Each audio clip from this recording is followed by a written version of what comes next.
পর্তুগালে বড়দিন উপলক্ষে গির্জায় গির্জায় চলছে প্রার্থনা। এ নিয়ে বিস্তারিত জানাতে লিসবন ক্যাথেড্রালের সামনে আছেন সহকর্মী তারিকুল হাসান আশিক। সরাসরি যাচ্ছি তার কাছে।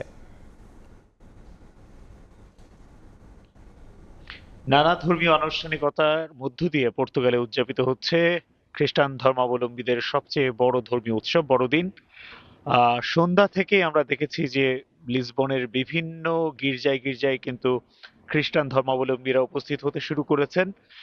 সাধারণত আমরা দেখেছি যে 10টা থেকে মধ্যরাত এই সময়টির মধ্যেই বিভিন্ন গির্জায় প্রার্থনার আয়োজন করা হয়। আমরা এই মুহূর্তে রয়েছি লিসবনের সবচেয়ে ঐতিহ্যবাহী ক্যাথেড্রাল, লিসবন ক্যাথেড্রালের সামনে। এই ক্যাথেড্রালটিতেও কিন্তু ঠিক রাত 12টায় এই এই এবারের প্রথম যে প্রার্থনা সেটি শুরু হয়। তারপরে আমরা দেখেছি যে এই প্রার্থনায় যোগ দিতেও সন্ধ্যা থেকে অনেক ধর্মপ্রেমীরা কিন্তু তারা এসেছেন।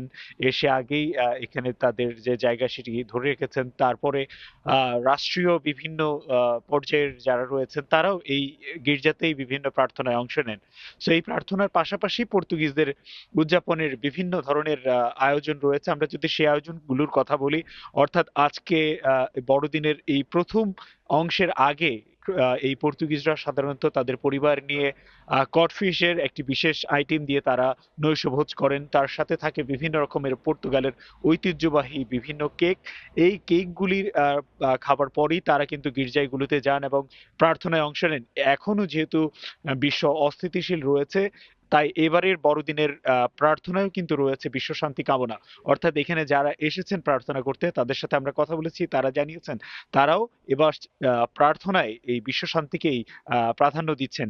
সেই সাথে আমরা যদি পর্তুগালের গোটা আয়োজনের কথা বলি, যে নভেম্বর থেকেই মোটামুটি পর্তুগালে বড়দিনের যে আমেজ সেটি শুরু হয়ে যায়। পর্তুগালের প্রত্যেকটি গুরুত্বপূর্ণ যে শহর রয়েছে সেই শহরগুলির প্রত্যেকটি গুরুত্বপূর্ণ রাস্তাগুলোই কিন্তু আলোকসজ্জা করা হয়। সেই আলোকসজ্জা পুরো ডিসেম্বর মাস চলে এবং জানুয়ারিতে গিয়ে শেষ হয়। সো এই বড়দিনের এই যে আনুষ্ঠানিকতা, এই আনুষ্ঠানিকতার মধ্যে সবচেয়ে গুরুত্বপূর্ণ যেটি প্রার্থনা সেটি বিভিন্ন গির্জায় শুরু হয়েছে। আর রাতে রাতে গির্জার পাশাপাশি গির্জায় বিভিন্ন প্রার্থনার পাশাপাশি সকালেও বিভিন্ন গির্জায় বিভিন্ন রকমের প্রার্থনার আয়োজন রয়েছে। যারা রাতের প্রার্থনায় অংশ নিতে পারছেন না তারা কিন্তু সকালে বা দুপুরে বিভিন্ন সময়ে রাখা প্রার্থনাগুলোতে অংশ নেবেন। সো এইভাবেই আসলে পর্তুগিজরা তাদের যে বড়দিন সেটি উদযাপন করছেন। সেই সাথে বড়দিনের নানা আয়োজনের পাশাপাশি তারা কিন্তু কিন্তু এই আয়োজন থাকছে। তো এই ছিল আসলে পর্তুগাল থেকে বড়দিন উদযাপনের সবশেষ খবর। এতক্ষণ সরাসরি যুক্ত ছিলাম পর্তুগালে।